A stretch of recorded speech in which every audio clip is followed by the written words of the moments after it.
Good evening, everyone, and to those of you who've been with us over recent weeks, welcome back. And to those of you who are joining us for the first time tonight, welcome to our show. My name is Joshua Van Gestel. I'm the Senior Manager of Education here at Australian Retirement Trust, and I'm joined by one of our wonderful education managers, Ruth Weaver. How are you, Ruth? I'm really well. Great to be here.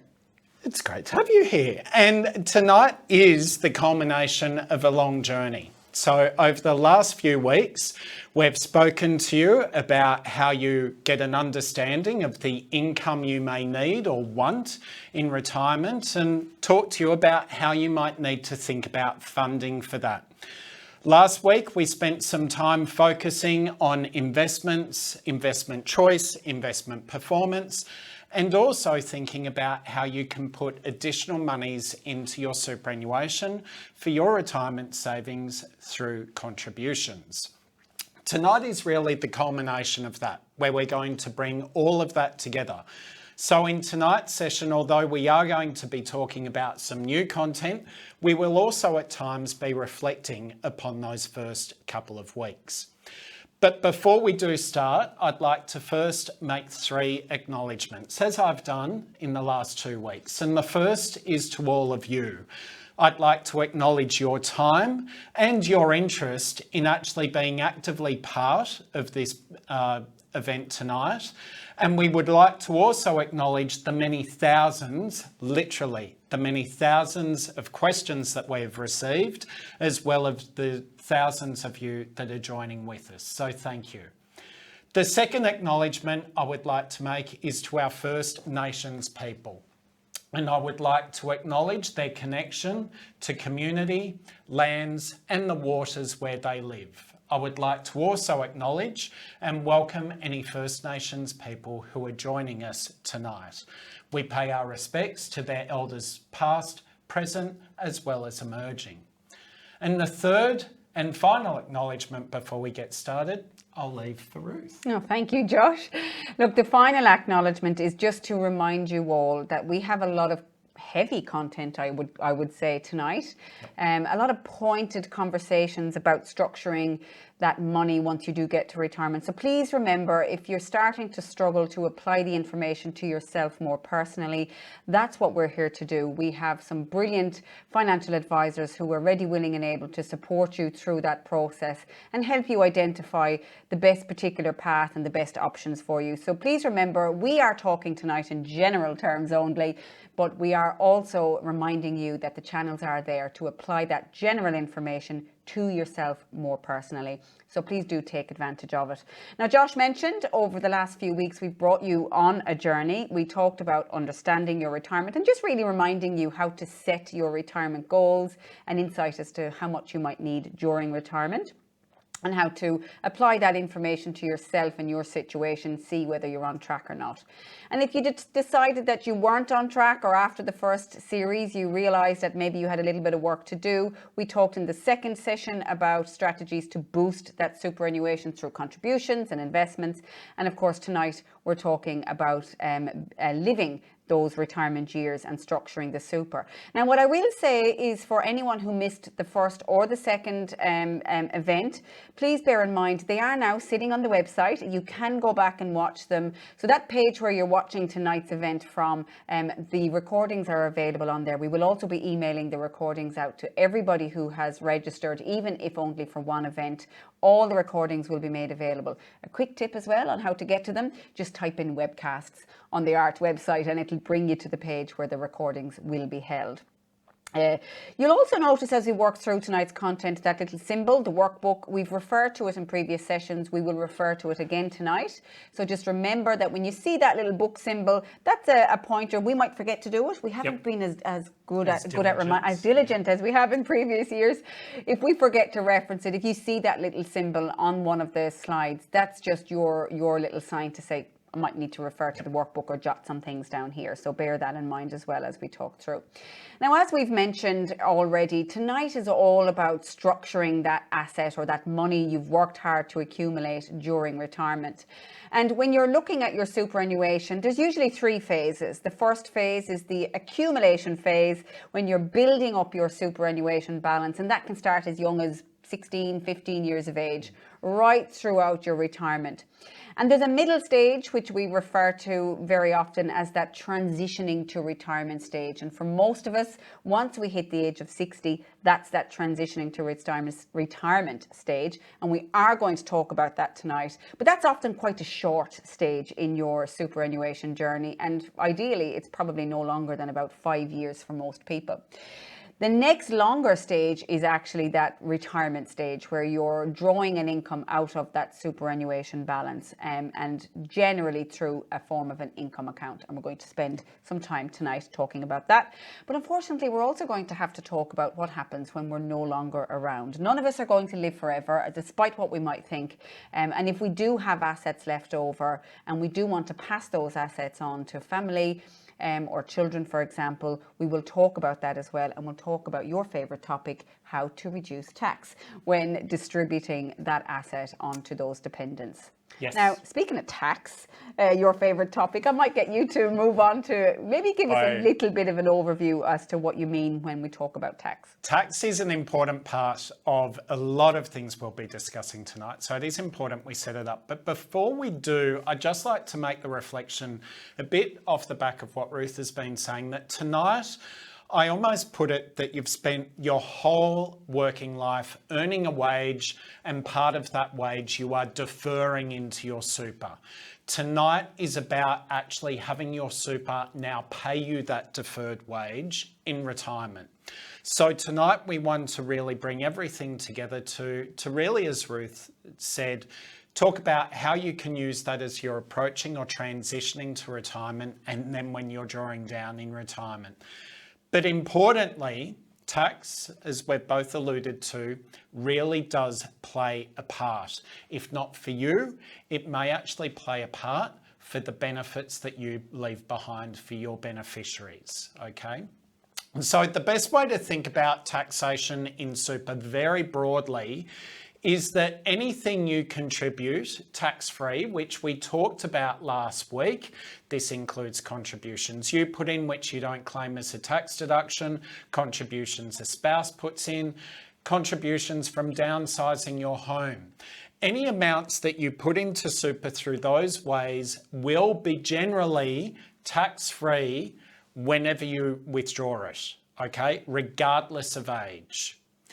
But for most of us, the majority of our super is actually going to be made up of taxable components.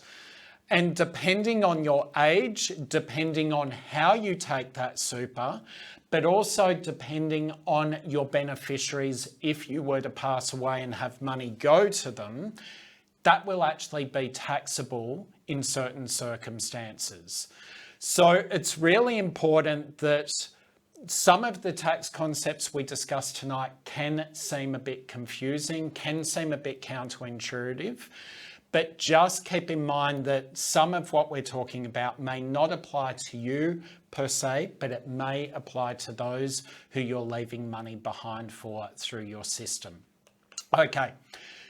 The next thing to think about, and just picking up on something we talked about in session 1, and just to get again some groundwork in place, we're going to be talking tonight about a few concepts, a few terms, and one of them is preservation age. And as Ruth talked about in session 1, preservation age is really just a fancy word to explain when you can unlock your super.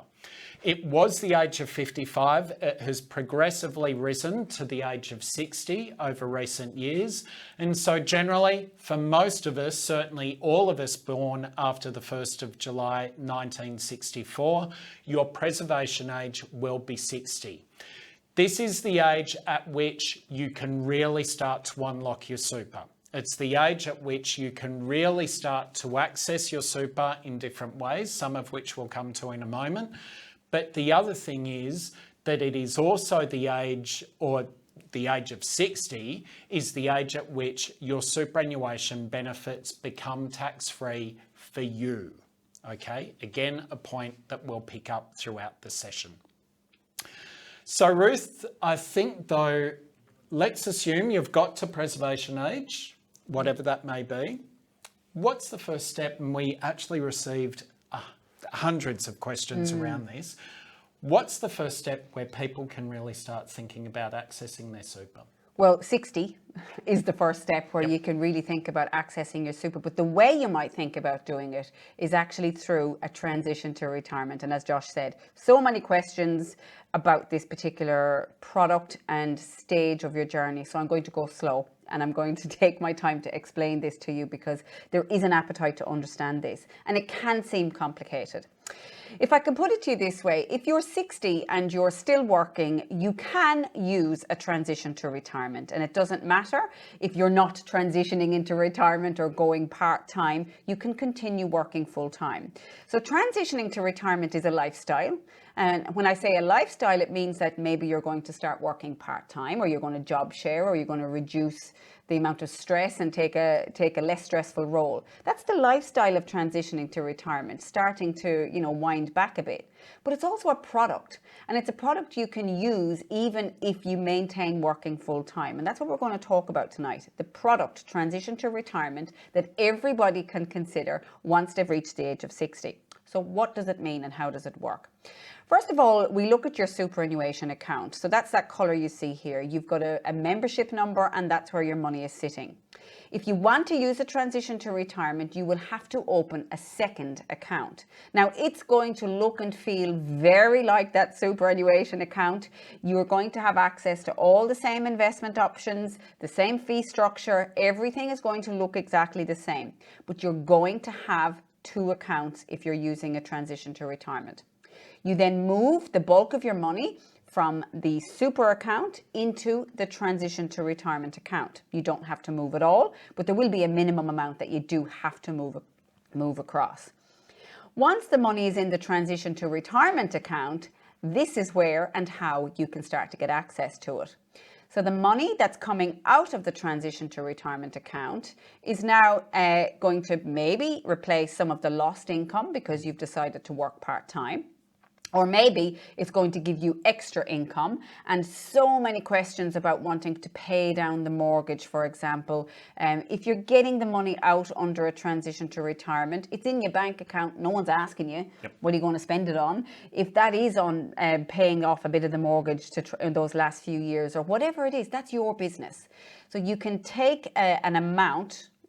There is limits, and I'll talk about that in a second, but you can take some money from that transition to retirement account for whatever reason you want to take from. Now, the reason you've got to leave the superannuation account open is because you're still working. If you're using a transition to retirement, it means you're still working, whether that's part-time, 1 day a week, or full-time, which means an employer still needs to put money into the system for you. And one rule about a transition to retirement income account is that you cannot put money into it. It's a one-way system. It's only designed to have withdrawals coming out of it, which is why you need to have the superannuation account.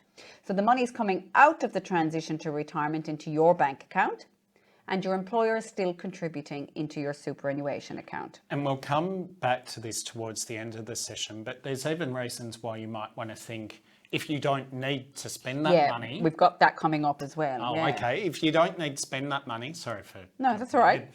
That there may still be reason for you to make personal contributions. Yeah, and we've actually got a big slide on that and show you some of the reasons, some of the things you might want to do with that money, some really effective tax strategies, for example. So we'll come to that.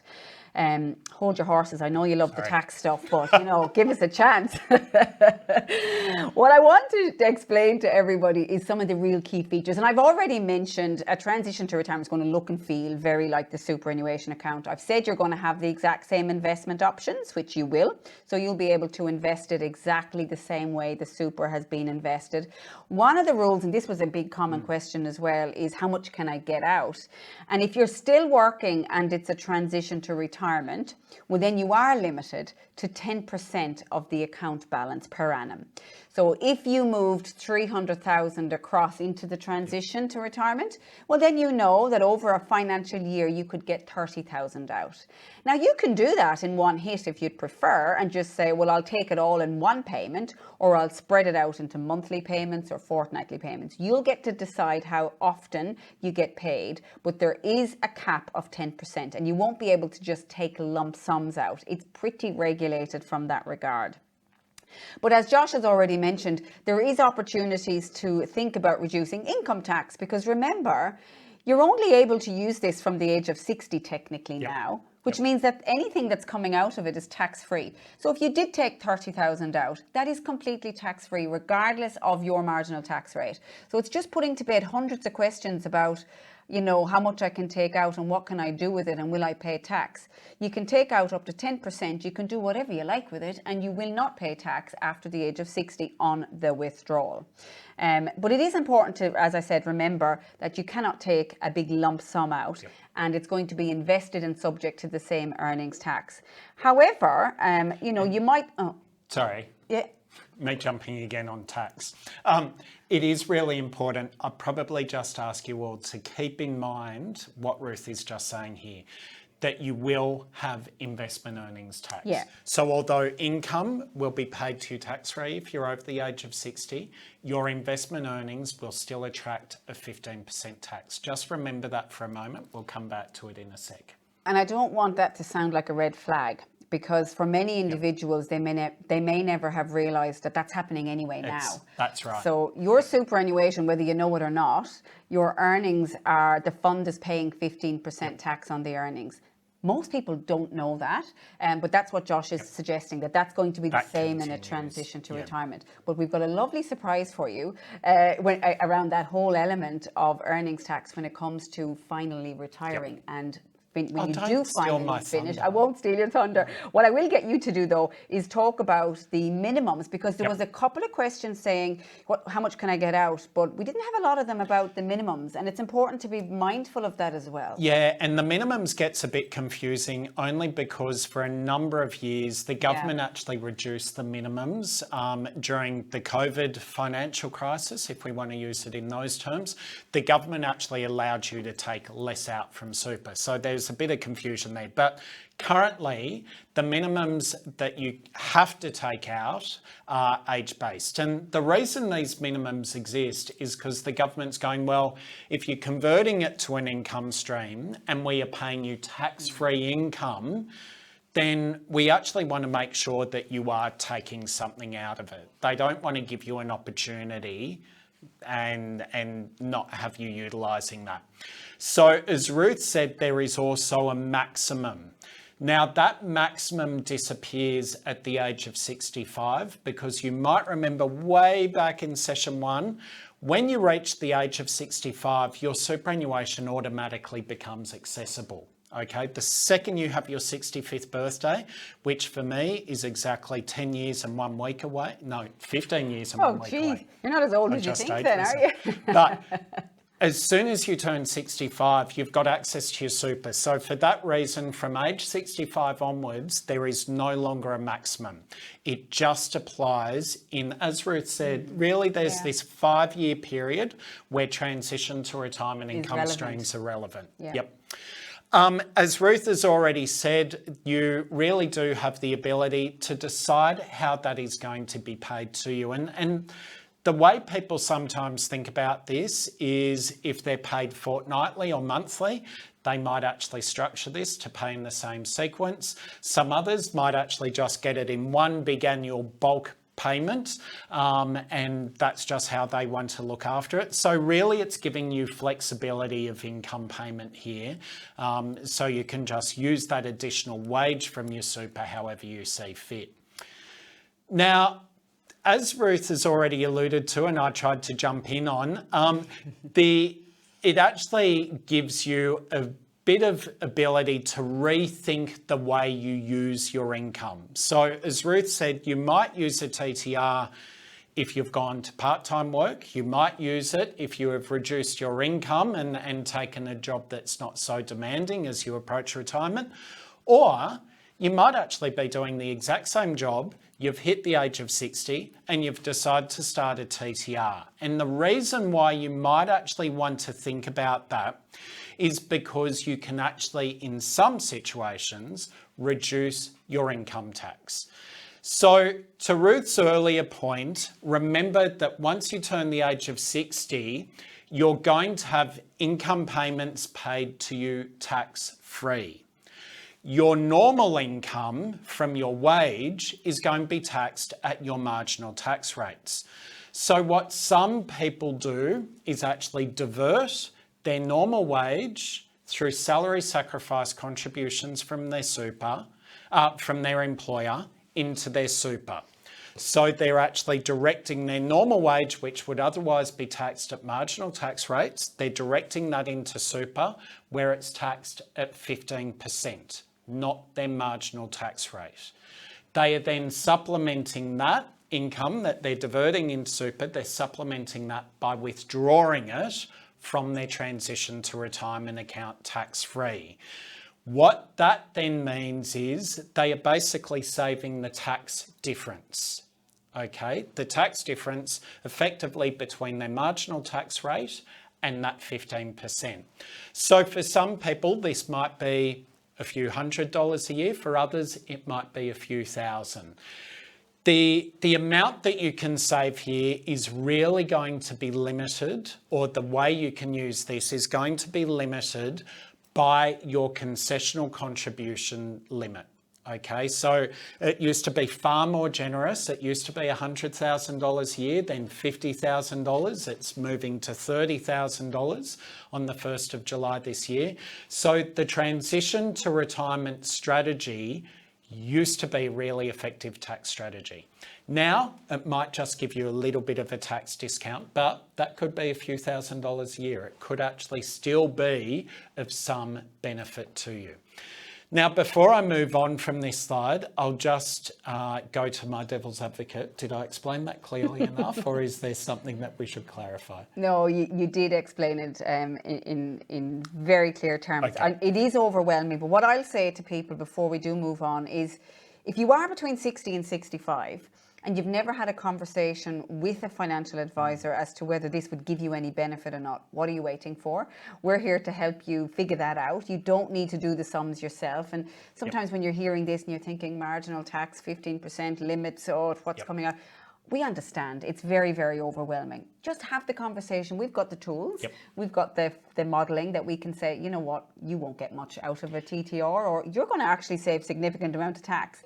So you can end up with the exact same money in your bank account. You're just getting it from a different source. And I think you raise a really important point. Just because a TTR exists, a transition to retirement product exists, doesn't mean you should do it. We've had a lot of questions from people who are very much, I've heard this thing exists, what do I need to do?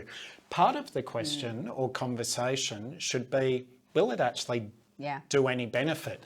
You have to go through the process of setting this up. There is paperwork involved, not a lot, but there is paperwork involved, there is administration involved, and you might actually go through that discussion with an advisor and go, you know what, this isn't actually going to give me a lot of benefit. Okay, so we'll come back to discuss TTR a bit more later on, but before we do, what I just want to reflect on a little bit further from that previous slide is, remember what we talked about last week, that in normal circumstances, you're paid your wage, you pay marginal tax on that up to 47% plus Medicare levy, and then the difference is what you take home. Okay, that's the money in your bank. What we're talking about here is that through a TTR strategy, you divert part of your salary direct into your super, it is taxed at 15%. So the difference between those two is actually your tax saving. And as we've already mentioned, you then withdraw any difference in your wage from your transition to retirement account. So a really great strategy for some, not for everyone, and we really encourage you to have those discussions. But again, as I said, we'll come back to that towards the end.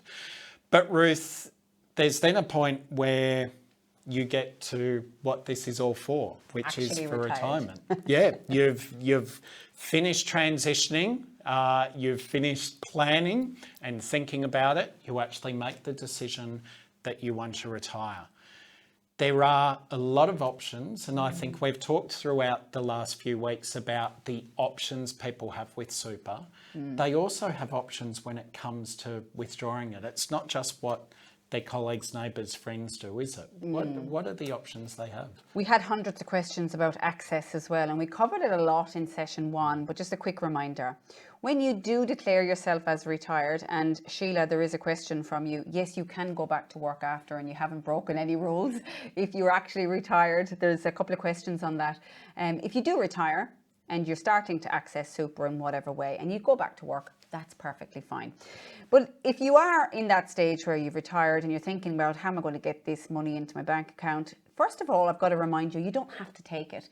So there's lots of questions about spouses still working. Do I need to start taking it? How much do I need to take if my spouse or partner is still working? You don't need to touch it at all at any point ever if you don't want to. The requirements we talked about, you have to draw a certain amount. That's only if you move it into one of those products. But if you leave it in the superannuation account as it is today, well, then you can take it if you ever want to. And if you don't want to take it at all, then that's fine. It will just continue to earn returns on the capital.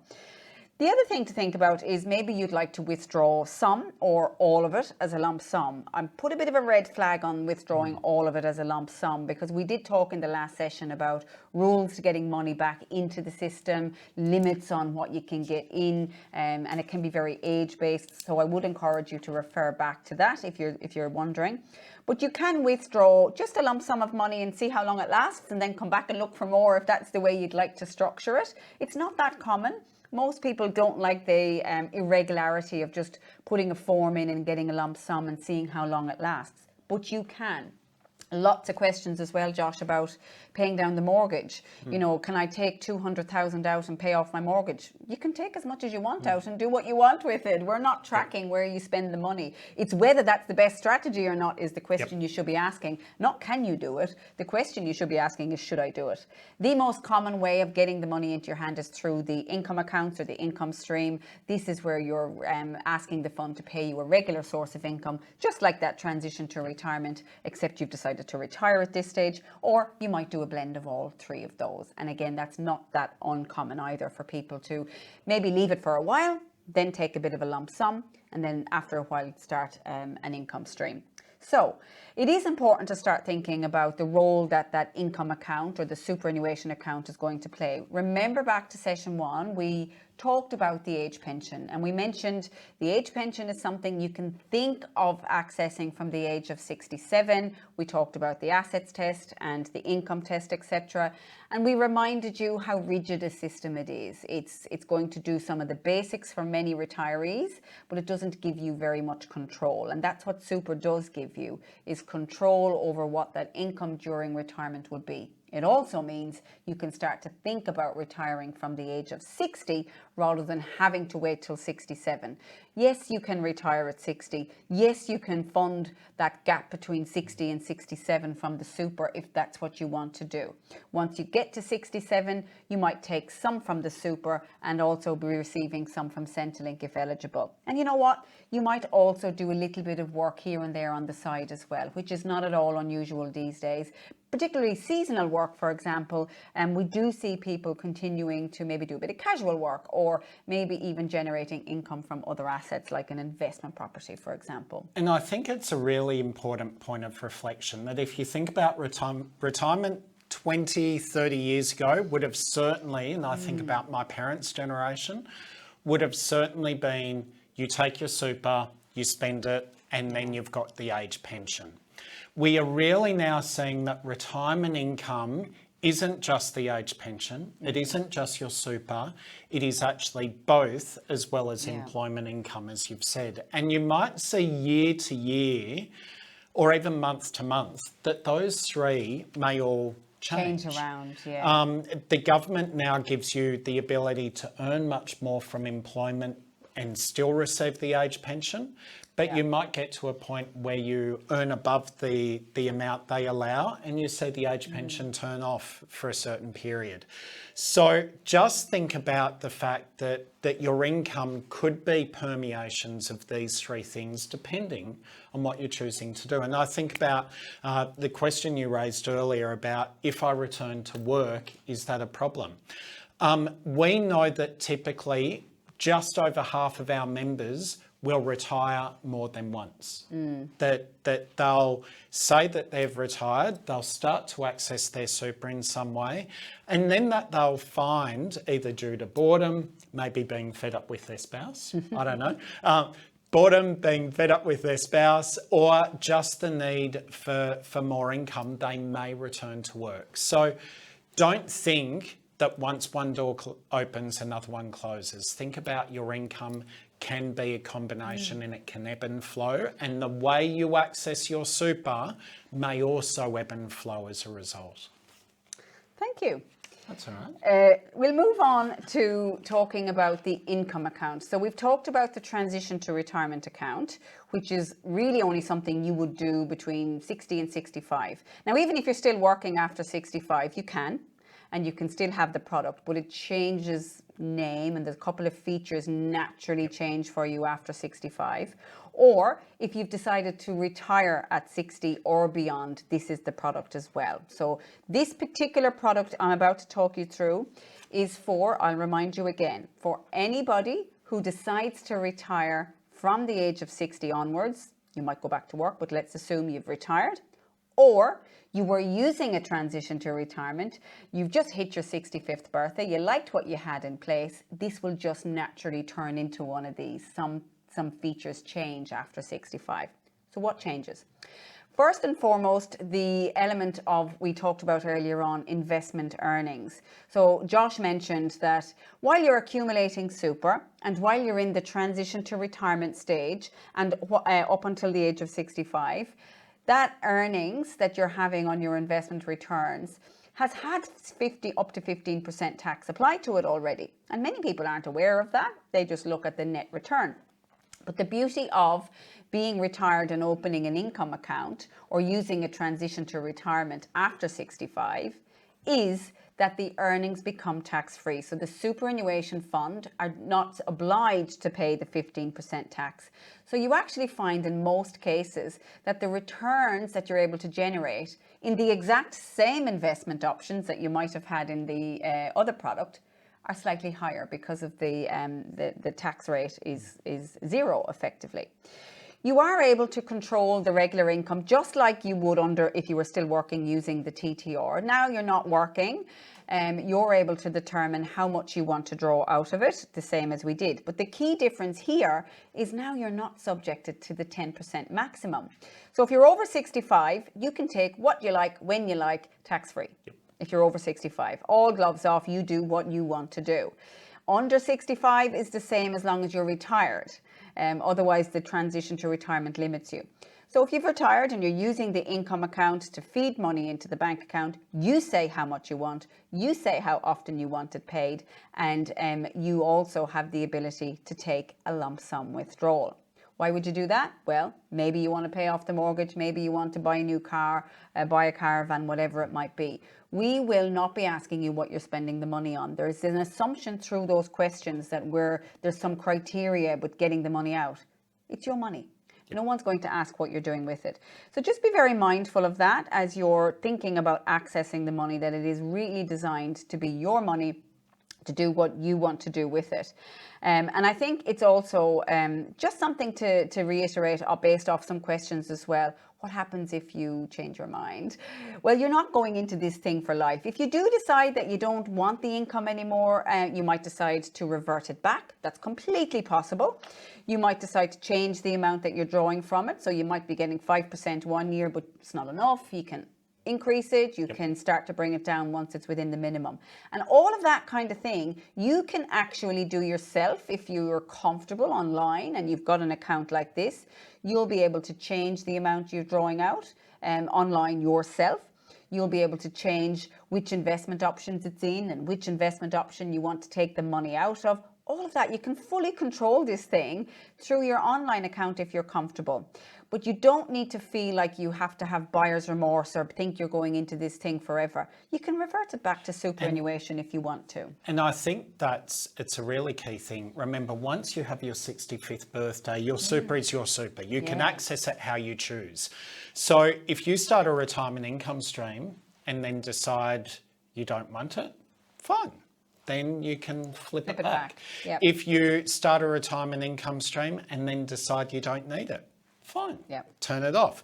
You really have to know that your super is now your money at that point. And really, it's important that you have the flexibility to use it as you see fit. I just want to, before we move on to back to tax again for yourself, I do want to remind everyone that, look, the majority of us will be looking at this particular account. Now, you might have one of those old accounts called a defined benefit account, for example. So they're not as popular, they're not as common, they're older style accounts. And if you have one, you'll know you have one. Those type of accounts can sometimes have different options attached to them as to how you draw the money out. So that's not what we're talking about tonight. This is for money in the accumulation stage, which is the very vast majority of us. So if you are a defined benefit member, it is worth looking through your options as well as to what kind of way you could structure your money. It may not necessarily be all applicable to you. This is accumulation accounts. Yeah, and certainly defined benefits will pay you some form of income or allow you to have that money as a lump sum that you can purchase a retirement income with. But as Ruth said, defined benefit accounts all tend to differ one to the other. So if you do have one, it's quite important that you just engage with us to determine what your options are. Agreed. Two really quick things again to touch on though before we move on. Just when you have one of these accounts with Australian Retirement Trust, when you start a retirement income account, if you meet certain criteria at commencement, you'll actually get what's called a retirement bonus. And that isn't something we're just throwing upon you. What actually happens is when you go from savings accumulation phase to retirement phase, we actually get some capital gain savings on your investments when we move you from one to the other. And so what we do is return those to you as a percentage of the balance you commence with. And it just helps give you a little bit of a boost when you start your account. Yeah. The other thing to be mindful of though is the government introduced a few years ago a cap on how much you can use to purchase a retirement income account. And it's called a transfer balance cap. It's just under $2 million at the moment. It indexes every few years. And you can only move up to that amount into a retirement income account. The reason for that is, as we've talked about, investment earnings are tax-free, payments are tax-free, withdrawals are tax-free over the age of 60. So the government does not want people who can put millions and millions in to do so, because it really means that they're now taking over advantage, if I use those terms, over advantage of the tax-free status. So the government does have this transfer balance cap that applies. If you have more than about $1.9 million, if you have more than that, then that additional amount has to stay in accumulation. Yep. Okay, so as Ruth said, it is important though to consider the tax considerations. For any of you, I know Ruth is really talking up the fact I love tax. If you see me on the street, probably not the topic I want to be talking about, but could have fooled me. Federal budget next month, that's my favourite topic. Okay, so really to reiterate a couple of things that we've said now, that when you have money in accumulation phase, when you're saving super, any investment earnings you make, you may not realise have actually had 15% tax deducted. If you're in a transition to retirement account, any investment earnings you have made have had, again, up to 15% tax deducted from those earnings. When you start a retirement income stream, your investment earnings become tax-free. It is a utopia in tax terms, and the only tax-free investment vehicle in Australia. So it means that you've now entered into retirement, tax-free investment earnings, tax-free income, tax-free withdrawals over the age of 60. Okay, so tax-free earnings is on this product. The other two, withdrawals and income, is based on being over the age of 60. Why does that matter? Well, when it comes to your investments, and this is actually a chart that we showed in last week's session, and these graphs are showing the grey bar is the median return of the largest 50 super funds in the country for our balanced retirement and growth options. And the colours on top are where Australian Retirement Trust is outperforming those median returns. Okay, so you can see over all time periods and across all those investment options, we have outperformed the median. This is showing you the investment returns that apply after fees and after taxes. But what if I actually then show you for if you're in a retirement income account? For some of these options, there is between about 0.5% and 1.5% difference in return based on that tax saving. Okay, so your investment returns being tax-free, it basically means you are getting gross return on your account and you are able to actually maximise those returns. And it's partly why we said last week, when you enter into retirement, it isn't the time to go full conservative on your investment options, because you're actually now getting this tax advantage. And that tax advantage is obviously going to be greater the higher the investment earnings. So just something for you to consider. This, though, is where tax becomes complicated and where you need to maybe be aware of the implications around the way investment earnings have come into your account and also the way contributions have come into your account. When it comes to income payments from super, and this isn't really so pertinent anymore, but if your preservation age was under the age of 60, so let's say it was age 55 or 56, for example, and you started to take income payments, there would be a tax that applied until you turned the age of 60. Okay, and the main reason for that was under the old rules, the government would give you access to super from age 55, but they really wanted to try and stop you taking money out until your 60th birthday. So they gave you some tax concessions at age 55, but then gave you tax-free income at the age of 60. We have seen as the preservation age has moved from 55 to 60, though, the number of people in that situation has actually reduced. For everyone else from the age of 60, your income that's paid to you, your withdrawals that are paid to you are going to be tax-free. The same applies with withdrawals that you may have undertaken before the age of 60. And I even think in my own situation, I took a withdrawal from my super last year to actually get a hearing aid under compassionate grounds. You can get it for certain medical situations. I had to pay tax on that. Okay. So again, it's important that if you take withdrawals under the age of 60, there will be tax implications. I'm showing here one of them between preservation age and 60. Over the age of 60, tax-free. Again, I think it's important to be clear that preservation age used to be 55. So this used to matter. But as we've seen 55 increase to the age of 60, that preservation age increasing to the age of 60, fewer and fewer and fewer people have actually been affected by this. And so the need for us to cover it off actually will... After July, we won't have to We mention won't it. have to, yep. So, Ruth, I think though you've talked about in some of the options people have, you've actually highlighted some of the red flags, some of the benefits. I think it might be important that we just try and summarise those little bit. Yeah, we'll just summarise it before we move the conversation on to the estate planning and the taxation of leaving this asset behind, and some strategies you can consider there. So just before we wrap up this section of the evening, remember you have the option of the retirement income account or the income stream, giving you that regular flow of income, tax-free payments. You don't commit to life for it. It's really flexible. You can take a lump sum out of it when and if you want. You've got access to all the same investment opportunities. And if you've retired and you're using the income account, the earnings will be tax-free. It's a tax-free haven. And I basically explain that as where you don't want to think about it, you want to be paid that wage from your super.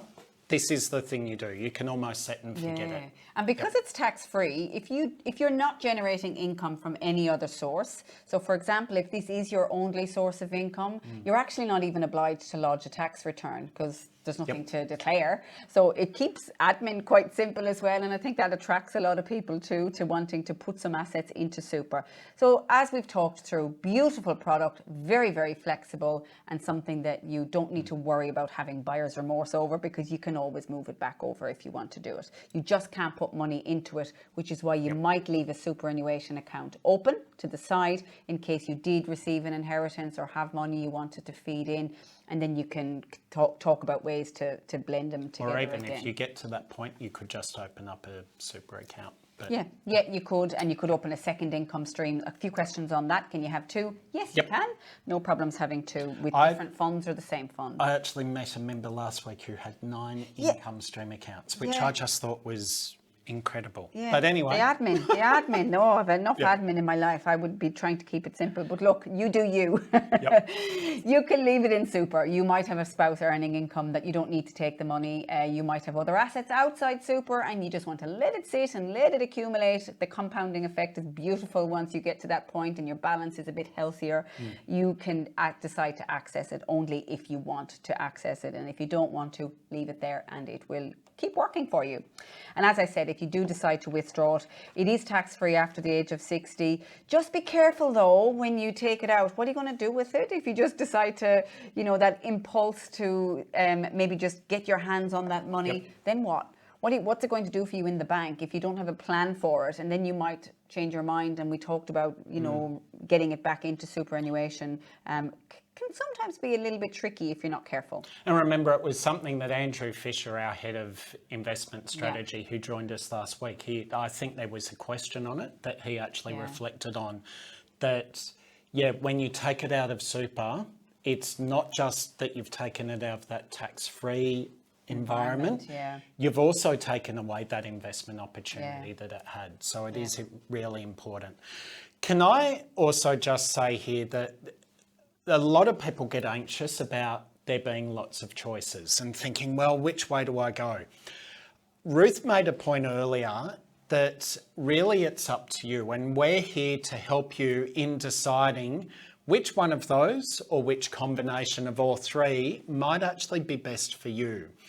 We've talked about throughout these sessions how much income you might need, how much you might need to save to fund that income. And it's also personal how you want to choose to withdraw your super. We often see a lot of people do what their friends have done, colleagues have done, family have done. But again, to your earlier comment, you do you, okay? You've got to think about what is the way that you're going to wake up the calmest. Is it going to be us looking after payments being in your account each fortnight or month or half year? Or is it you having control over that? Or is it you actually withdrawing the whole lot knowing the consequences or implications of that, but you then managing it yourself. At the end of the day, we want you retired, lying on the beach, applying the lotion and not thinking about too much else. You decide how we best do that for you. Okay. Heavy stuff now. It is. We're getting on to that the heavy rosy stuff note. now. Yep. Yes. We're going to change the pace a little bit, and unfortunately we have to do this because it is the reality. None of us are going to live forever.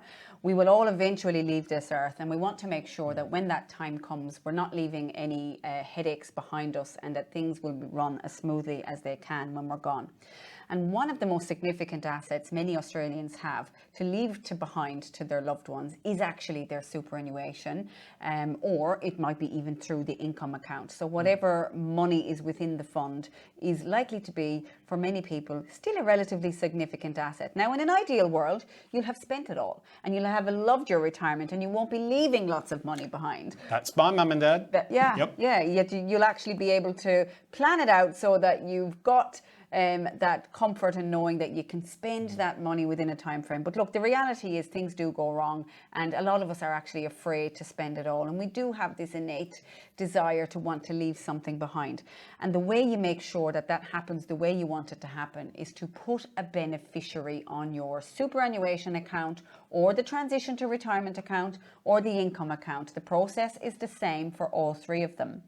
And if you have not nominated a beneficiary, then the trustees of the super fund, who really don't know you personally, they don't know your family, they don't know your situation, they have to almost use a bit of a formula based and say, well, who's dependent on this person? And it's very clinical and it's time consuming, and they will determine who gets the money, or which people would get the money. And dare I say, it also, even the tightest families can end up fighting. We've all seen it. Yeah, so you making a decision while you're alive, and the way you do that can actually save a lot of additional grief for those you leave behind, who you might think normally get along, but if there's a lot of money thrown in, is that actually going to cause complications or issues? Yep. So the way you can put a beneficiary onto your account is two methods. The first one is what we call a preferred beneficiary. And this is a preference. It's your way of telling the trustee, look, this is what I'd like to happen if something was to go wrong. And you can do this digitally through the mobile app or through logging into your account online. It will stay there forever. And you can technically just change that as often as you want or leave it there forever and a day. The problem with that type of beneficiary, though, is that it's not final. And it could be very easily contested if, for example, you have what we would regard as 4 dependents and you've only nominated 2 for your own reasons. Well, the 2 you did not nominate would absolutely be able to approach the trustee of the fund and say, what about me? As Shannon Knoll says, what about me? Where's my share of this? That's going to be in my head. It's going to be in your head now. Because they technically have a legal argument here, and then that delays the process, and this is where the arguing starts. And it just means that the people or the person you really wanted to get it may not get it as quickly or get as much as you wanted. And the way you can control that from the grave is through the binding beneficiary nomination. So this is a legally binding agreement between yourself and the trustee of the super fund. You fill out a form and you have to sign it as a wet signature at first, but it's a pretty simple form to fill out. And you will determine who or which people and how much, which percentage you want them to receive. For example, you might say my spouse 50% and my 2 kids 25% each. If that form is valid and it's in the fund and it's on your account, well, then it cannot be contested regardless of who's upset or why they're upset or who they are to you or how dependent they are on you. The person or the people that you've nominated are the people who will get it. Now, in my own case, I've got my husband as my beneficiary, and that's not because of the fear of people contesting it, even though, look, let's be honest, it could happen.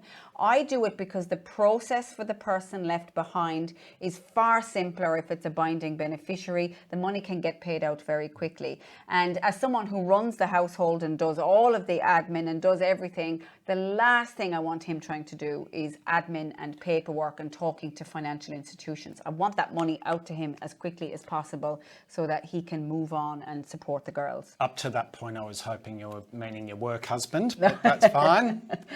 No, my work husband gets all my work, my undone work. He can Thank receive you. that. Now, we do get lots of questions around, well, who can I nominate as a dependent? So you can't just nominate your first cousin or your best friend or the cat. You actually do have to have a bit of criteria around who can be nominated. So to go through the list of who can be on the form, you can nominate a spouse or a partner, a de facto partner, a child of any age. It doesn't matter what age the child is or what the child is earning or how reliant or unreliant they are. A child can be on your beneficiary form.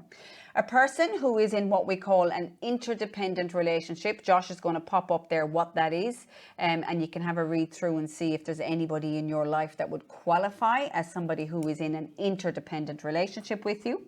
Somebody who is a financial dependent on you, and that could be a parent if you're supporting them, for example, financially. It could be a sibling if you're relying on each other financially. You often hear of stories where maybe you've got joint assets and investment property together, for example, and you're relying on each other to pay your portion of the mortgage.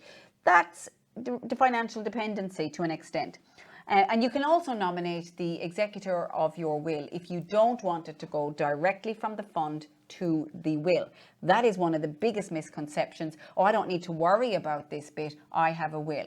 It is fantastic you have a will, but the money will not go to the will automatically. Now, Sorry, just on a couple of things there. So just with the child, and we'll talk about the child a bit more in a moment, but the child, just for clarity, could be an adopted child, son or daughter. It can't be the grandkids, can't be nieces or nephews, can't be godchildren. It has to be a son or daughter. Yeah. So the other thing I just wanted to point out, we mentioned earlier that some of you joining us tonight might have a defined benefit account. Where you have a defined benefit, in certain circumstances, we've already said that it might determine the way in which that income is paid to you in retirement.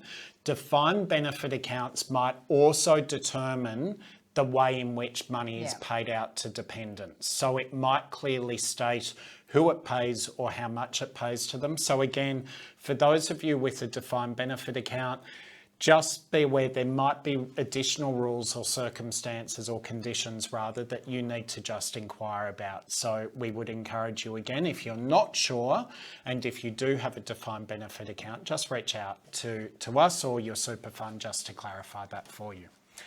Now, when it comes to putting the names down on the form, you're not necessarily going to make that decision based on who's your favourite family member or who you love the most. You actually might also want to be a little bit strategic here and thinking about, well, who is going to receive the money in the most tax effective manner. And I will say that this is the reason you haven't chosen your work husband. Okay. This is why you get the work and not the money. Yep. Look, it's obvious that it's not going at this stage that you do need to think about this. You do need to think about what would happen if I was to pass away tomorrow or in 3 or 4 years' time, or even if there's just a small amount left at the end. Fights and arguments and breaking, issues can happen, even if it's only a couple of thousand left at the end. People can get really, really insane when it comes to finances. We all know that with money. It can really cause fractions within families. So make sure you've got this considered well and that you've got it in place. Now, when it comes to thinking about who's going to get it, it isn't just about who's a dependent. We've gone through who you could qualify to put on the form, but then it's about, well, who's going to get it tax-free and who's not going to get it tax-free. And the reality is there is a lot of people that you could put on the form that would pay absolutely no tax on the payment, but there's also people who might pay tax on it. So if we look through the list here, a spouse or a former spouse won't pay tax on it. Regardless of what their income tax is or what their assets are, they will get it tax-free, as will a child if under the age of 18 or still legally declared as a financial dependent on you. Okay, so if you've got a 35-year-old son or daughter off working and you're not supporting each other financially, they're not on the tax-free list. Or somebody who is a financial dependent. So it's really important to be mindful of here who's not on the list And the person who isn't on the list is technically the adult child.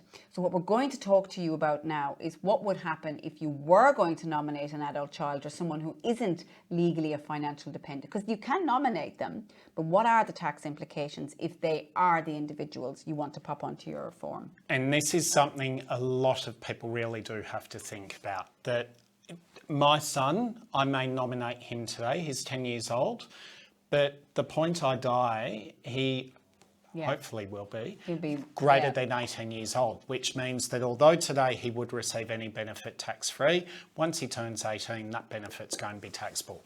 So if we just look at it, as Ruth said, any tax-free component you have in your account, now remember right back to the beginning, that we talked about the tax-free component is going to be any personal contributions you've made that you did not claim as a tax deduction.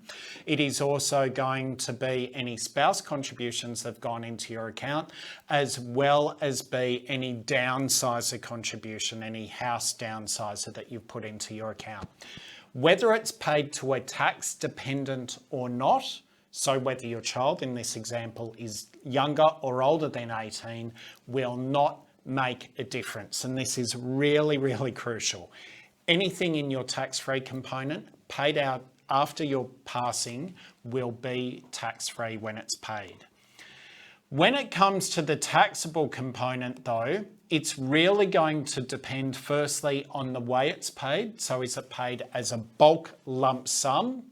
Okay, and if it's paid to a tax dependent, it is going to be tax-free. If it is paid to a non-tax dependent, it will be taxed at 15%. So again, the best example we can give you between those two, tax dependent, child under the age of 18, a tax non-dependent, child over the age of 18, okay?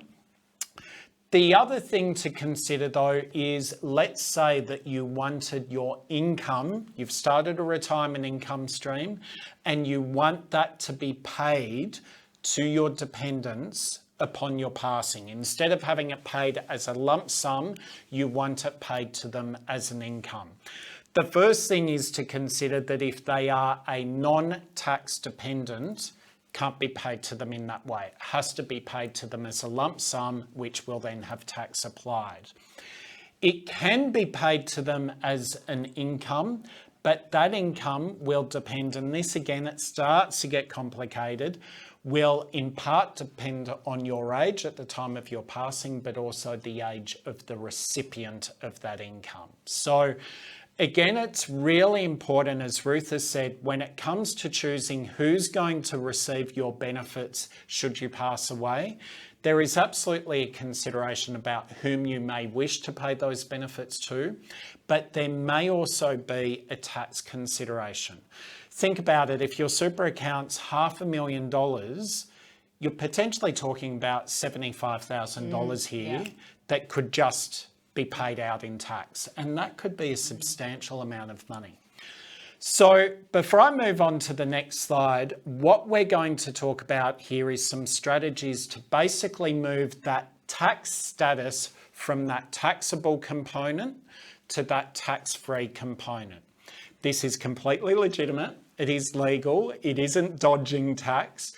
It is how you can use a lot of the things we've talked about, particularly last week and tonight, to move money from one tax element to another. So we've talked about you using what's called a recontribution strategy. And this is where you basically now have access to your super. So you're over the age of 60, accessing a TTR, or you've had your 65th birthday, or you've permanently retired, whatever it may be, those conditions that we've talked about over recent weeks. You then choose to withdraw part of your account balance, and you put that into your bank account, okay? You can then recontribute it, but you recontribute that, so where your super savings account actually has a large taxable component, which would be the majority of us, you withdraw that and recontribute it as a personal post-tax contribution. So a contribution you do not claim as a tax deduction. So it is how you can really make sure that it's now gone from a taxable component that you've paid out to a tax-free component you've recontributed. If you've got a significantly different account balance to your spouse or partner, where you have one, and I actually spoke to one of our colleagues in the Sydney office yesterday. This wasn't financial advice, but he actually said to me how he and his wife had vastly different superannuation account balances. He had the majority of their superannuation savings. She only had a small account. And so I was saying to him, as he approaches retirement, which won't be in the too far distant future, as he approaches retirement, an option for him is, even if he continues working, doesn't need the money, start to withdraw some of that money and put it into his wife's account as a post-tax contribution. That is really important. You're doing this as a personal contribution. You are not claiming as a tax deduction. Now, the important thing to note here is that there are limits as to how much you can put into your super each year. Remember, we talked about last week, and it's available now on video, that those limits are increasing slightly on the 1st of July this year. But you still have quite generous amounts that you can move either into your super account in this way through recontribution or into a spouse's account. The other way you can do it is if you're using a transition to retirement account strategy. So we said this earlier, you may not be using a TTR to supplement your income. You might actually open up a transition to retirement account for estate planning purposes. What I mean by that is, you know that the bulk of your money is taxable component.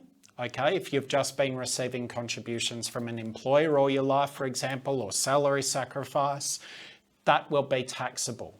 So what you do, you open up your TTR account and you withdraw income from that and you put it again into your super savings account as a post-tax contribution. Or again, you put it into your spouse's account as a spouse contribution. Again, remember, there are limits. There's that 10% limit to how much you can withdraw from a TTR, but then there are contribution limits as well.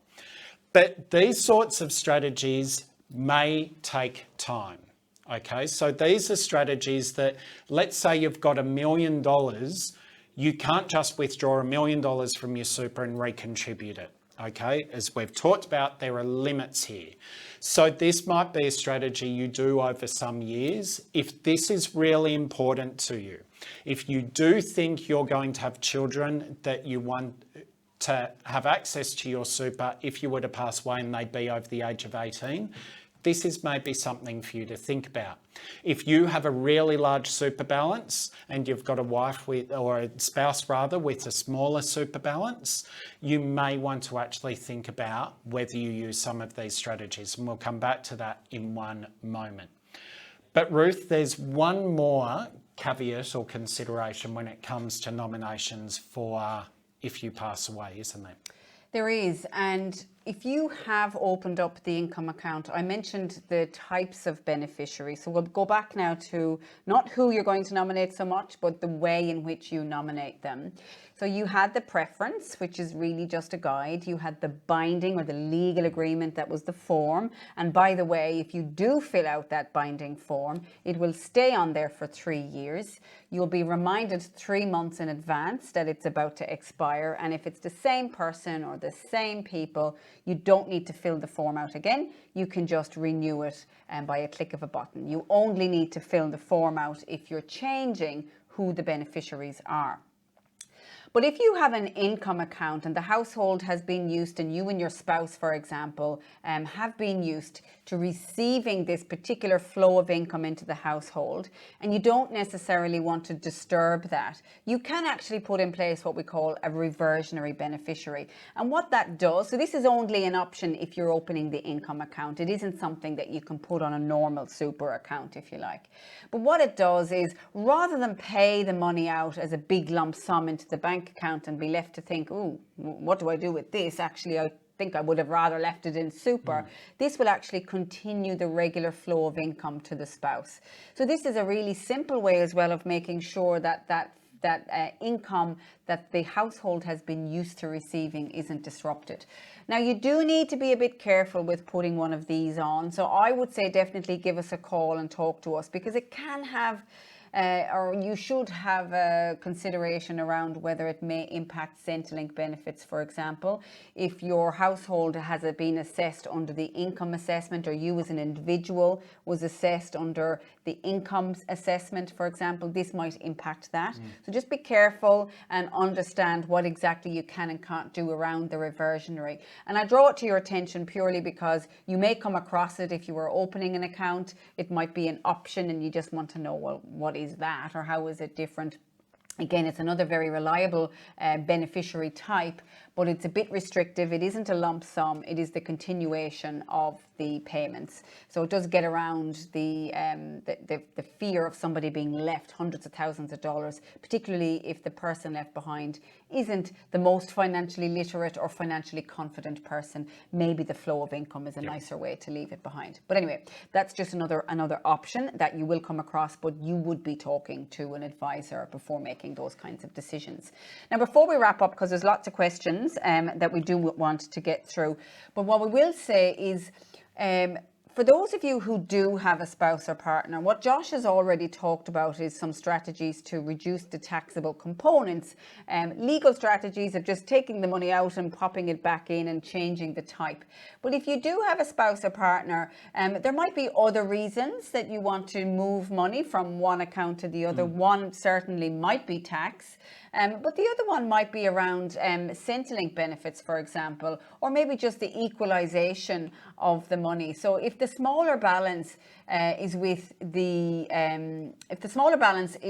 the older person, well, then you've got less to access at the age of 60. So sometimes households might prefer to have more money with the older person, because then that means you can get at it quicker. But in the same breath, if the older person has the majority of the assets and you get to pension age, remember they're going to assess the super in your account, whereas Centrelink won't count superannuation as an asset until you're 67.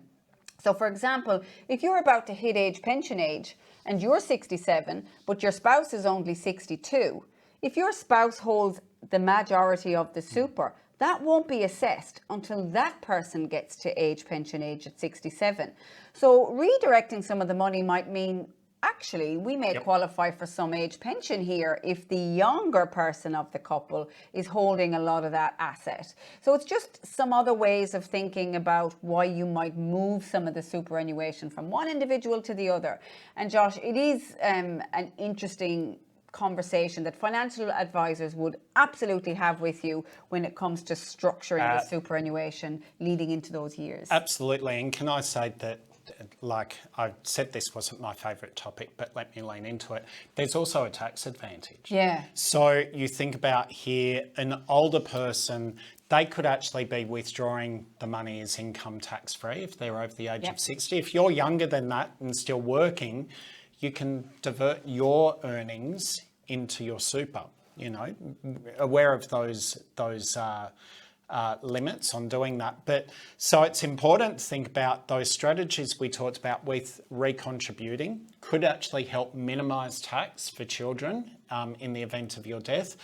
But as Ruth said, can help you with the age pension, especially under the assets test. It can help you with minimising tax on income.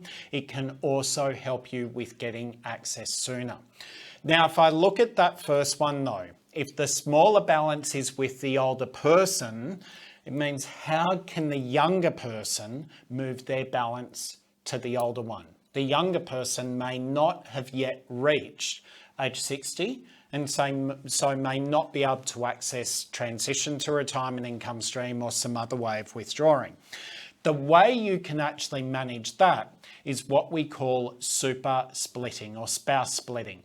And this is where you each year, and I've done this for my spouse for a number of years, especially while she wasn't working after our son was born, what you actually have is going into your account each year is your contributions from your employer or that you salary sacrifice. Each financial year, you can choose to, at the end or after the conclusion of that financial year, you can move up to 85% of those contributions from your account to your spouse. And this, as I said, is where you might see your account balance being much bigger than your spouse's. And if they're older, this is a really good way over time to move money into their account, knowing they can access it sooner. This is a slow and steady strategy. This isn't something you decide to do when you're 59 to access when you're 60. This is something that you really have to think about ahead of time. The other reason why I would say that I often suggest people think about this is the government is constantly making changes to super. They're constantly making changes to perhaps the way we can access it, perhaps the way that tax is determined. So by spreading your super across multiple accounts, usually, or it can, reduce the risk of legislative change. So if the government, for example, decided to put a limit on how much you have in a super account, by spreading it across yourself and your partner, you can actually to some extent avoid that limit. So this strategy is good for all the reasons we've talked about, but also it could actually just be a good way of managing for future legislative change. The other thing though is remember again the strategies that we've talked about earlier, that if you get to age 60, if you get to retirement age, there might be the ability for you to access your super. You can think about just withdrawing that and putting it into your bank account, and then from there contributing it to your spouse or your partner. So a lot to consider here, a lot to weigh up, both again with estate planning, also age pension, and also tax and accessibility. In every single one of these cases, it is not a decision to be taken lightly, and we really recommend that you do reach out to us, or if you've got your own advisor, that you reach out to them and have this discussion. Okay, so the last thing, that's just labouring the point, the last thing before we move to Q&A is that over the last 3 weeks, we have considered a lot. And those workbooks that we've provided to you, those digital workbooks, have really been to help you reflect on what we've been going through. I would suggest to you now that you go back through those workbooks again, that you will have access to all the recordings from both tonight and the last 2 weeks. Take the time to reflect on those. The reason why we're encouraging you to complete those workbooks or to go through that exercise is the majority of the questions, the majority of the notes that we get you to respond to in those workbooks are going to be things that a financial advisor would ask you if you had a discussion with one. So we talk about income needs and wants, we talk about investments, we talk about contributions, we talk about estate planning. It is all there, knowing that that information will be really important reflections for you when it comes time to speak to an advisor. So really from here, we encourage you to think about the ways in which you may want to access your super. Will it be a withdrawal? Will it be just leaving it in your super account? Will it be accessing a retirement income stream? Will it be thinking about a transition to retirement income? You can choose to do one or more or a mix of all of those. Again, you have the flexibility. I know it can be anxiety inducing, but also think about it as being an opportunity and how can you best take that opportunity for yourself. Do what's best for you. Consider also your beneficiaries. None of us want to think about our passing. None of us want to think about the what if, but trust me, it's something that you could take 30 seconds to do, and that can be in place for those you leave behind. If I can put it personally, because it's something that we're experiencing with my own father, make sure that those plans are in place sooner rather than later. We have a lot of us who are now, as we age, losing mental capacity with dementia, with Alzheimer's. Please take it from me personally, I implore you. Also, put in place beneficiary nominations while you are sound of mind. I also encourage you, with everything we've gone through over the last 3 weeks, to really think about the journey we've taken you on and redo the retirement calculators that we talked about in that first session. Play with them. Think about if you contribute different ways, if you withdraw different amounts, if you invest different ways, how will that change your outcomes? How will that change your retirement? Do take that time and that opportunity. Importantly, get connected with us. Make sure that you have a login, that you can keep access to your super, keep access to your retirement income. It will become like a bank account to you in retirement, and you should be able to access it digitally as easily. And so we encourage that you keep an eye both on the investments, on the way it's set up, but also in terms of just having that tangibility of making withdrawals or changing income or things that you need to do over time. Probably most importantly though, do reach out to us for a conversation. We do not want you to be alone in your retirement. We have walked with many of you for decades through your working life, and we want to continue walking alongside you in your retirement as well. So please reach out to us if you've got any questions, any concerns, not sure how to apply this to you, then have that discussion with us. Advice on most of what we've talked about over the last 3 weeks and having a conversation on most of what we've talked about over the last 3 weeks is for our members at no additional cost. So take the advantage of that. Having advice at no additional cost is only a benefit if you choose to use it. So don't let it go wasted. Make sure that you do use that. If you have your own financial advisor, as I do, make sure you have the conversation with them. Make sure that they are part of this. And I'd actually suggest, if you haven't had that conversation already, maybe it's something you should be knocking on their door about. Lastly, I just want to give a little plug to, we know that times are difficult for many. We know cost of living is really causing pressure. And so to help our members in that, we do have our rewards program, which is available through the mobile app as well as online. A great way to find discounts on everyday items, including groceries, petrol, and even thinking about white goods and other things. So if you are making a major purchase, maybe jump onto our rewards website first and see if you can grab yourself a discount. I recently purchased myself a new computer for home and saved myself a significant amount of money, actually about $200 in going through the rewards program. So make sure that you do that. Lastly, as I mentioned last week and the week before, Ruth and I really invite your feedback and we really encourage it. It is incredibly valuable to us, but if I can put to you, we are changing our entire education program that we provide to our members from the 1st of July this year. We want to make the program very engaging. We want it to be an ongoing journey for you. I'd love to hear your voices. Tell us what you've loved about the last 3 weeks. Tell us what you've loved about the show, what you've loved about Ruth, what you haven't loved about me. Tell us what you've loved, but also what you would want. This is your best opportunity to give us that feedback as we look to actually give you a bigger, bolder program from the 1st of July. On that note, Ruth, you've been busily looking at the chat. Yes, I'm trying to get you to hurry up so I can get to some of these lovely questions. Thank you. And there is a question I was drawn to, and there's a biased reason why I was drawn to it, and it's question from an Irish person. It is. Oh, it is from the Republic of Ireland, just like myself. Good evening to you, Dr. Brian, and thank you so much for your questions.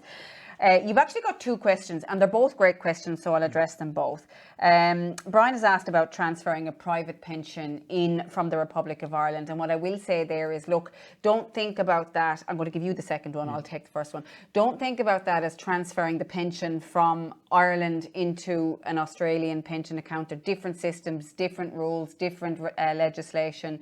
The way you would probably end up having to do that, Brian, would be to have money in the bank account. So accessing it at some way or another, if you wanted to, through the system in Ireland, having it as an asset in the bank account, and then going through the contribution methods that we talked about. Remember, there are generous contribution limits that you can take advantage of. So talk to us about that. And what I'm going to give you the second question. I know there's part B, but before we get to the part B, the only country globally that money can move between superannuation funds, or is this a part B? No, this is not the part B.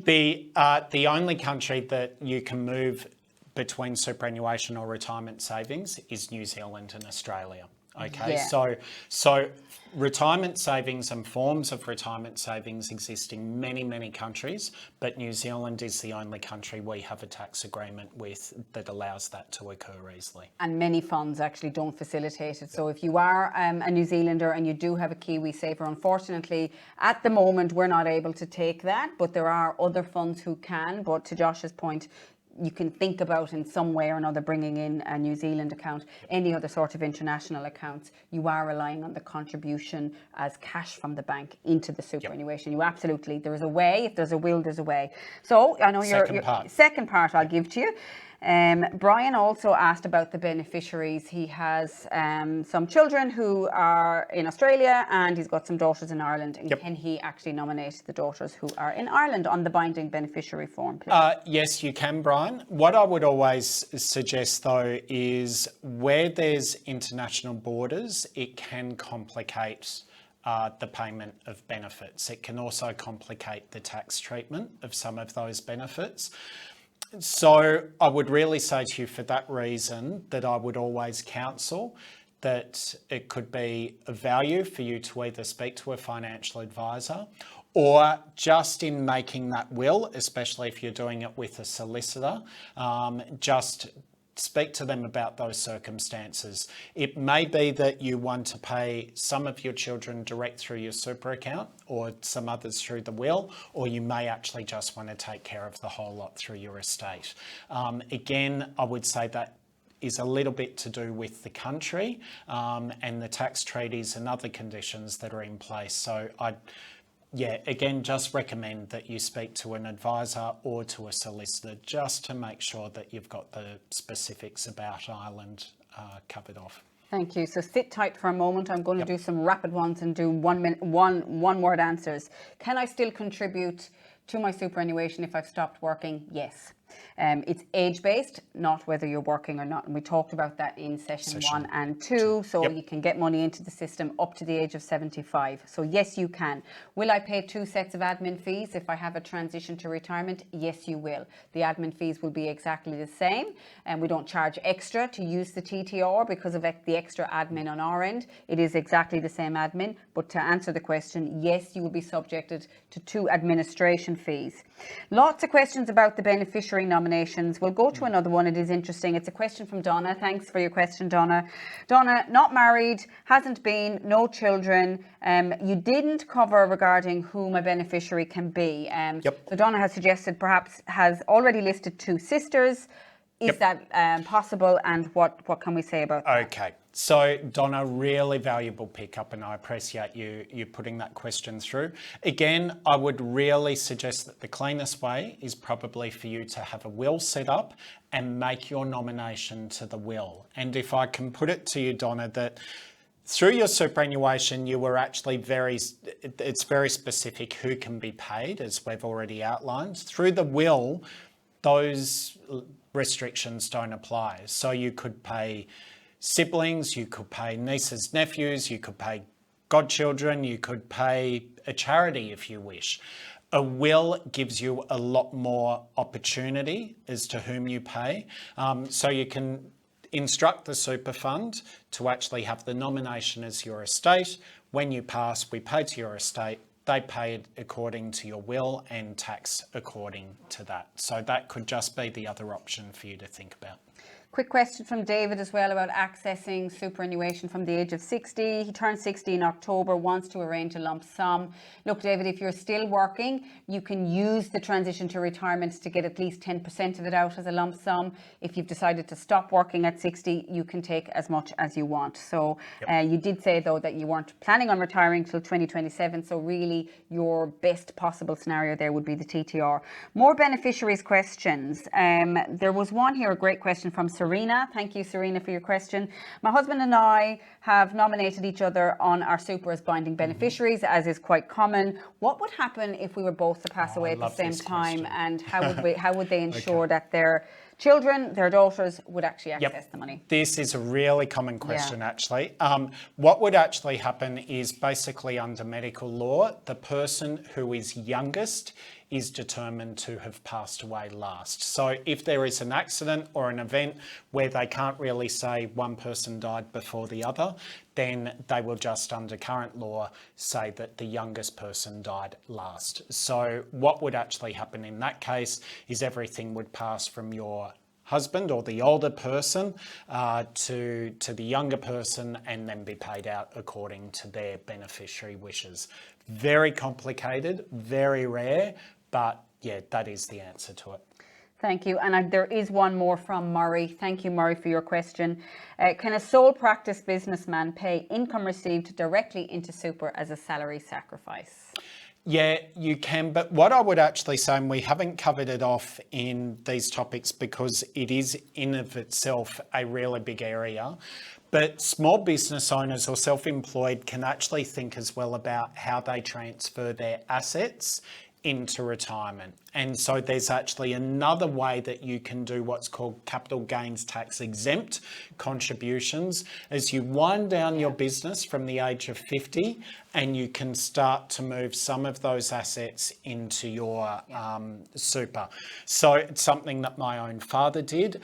It really, Murray, was it? Murray. So Murray, it really does require an accountant or financial advisor. It does require planning. There are massive tax implications, but it is really effective in recognising you've spent your whole life working, putting your money and your heart and soul into your own business. You can now transfer that wealth of the business or the assets of that business into your super. And if I could just bring it back a little bit, if Murray, you are still working and you're just wanting to make contributions in, well then my own husband is the same, a sole trader, and he will just put money from the bank account into super, and he may claim it as a tax deduction up to certain limits. So you can do your own version of salary sacrifice. Yes, of course you can. It's a little bit around the world to do it. If you didn't see session 2, jump in, have a look at that video. We'll go through that for you. About the limits. A great question here. Is there a downside to moving your superannuation into an income account? And this question came in the pre-submitted as well. It might be the same person. If there is, I can't think of one. To be honest with you, it's one of those kind of things where if it looks too good to be true, is it too good to be true? The income accounts are beautiful, they're flexible, they're tax effective, but there can be one or two considerations that you need to be mindful of. I would say the main consideration is that there is that minimum income requirement. Yeah. And people often think about Centrelink as well. Does it impact with Centrelink? Yeah, but whether you had it sitting in a bank account or another investment, that's not going to there'll be no advantage or disadvantage. So I'd almost, if I can be honest, I would actually say that the only disadvantage is that you're required to take some money out. Yeah, that's exactly right, if you don't need it. I don't know, Ruth. We are at time.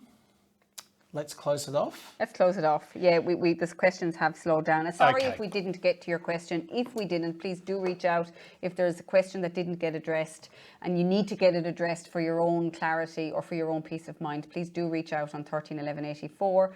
We've got a team of advisors that are there, ready, willing and able to help you, and they'll be more than happy to answer your questions. And personally, from me to all of you, we have loved coming to nearly 8,000 people we've had registered for these events over recent weeks, which is just phenomenal.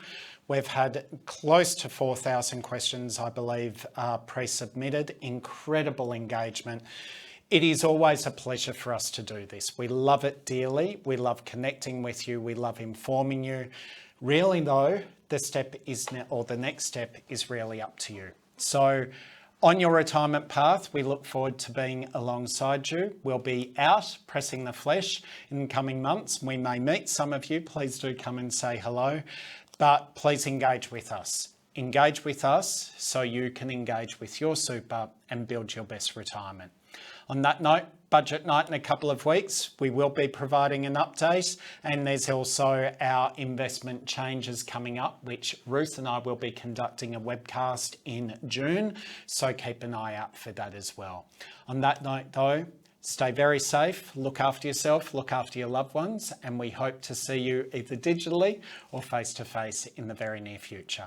And happy birthday to my dear twin brother for next week. Happy birthday, Dom. Okay, bye everyone.